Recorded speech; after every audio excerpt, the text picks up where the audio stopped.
Hi everyone! Today we will see how to approve a report as a manager from the Expensya mobile app. To view the reports waiting for your validation, go to the Manager panel. Click on a report to check the expenses it contains. You will simply have to browse the expenses one by one and click on the appropriate button to validate or reject them. You can go back to the invoices if needed to change the state again.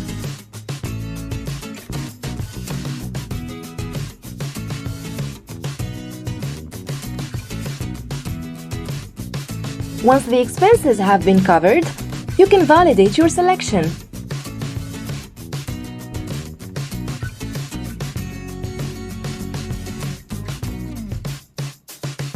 Thank you and see you soon on Expensya.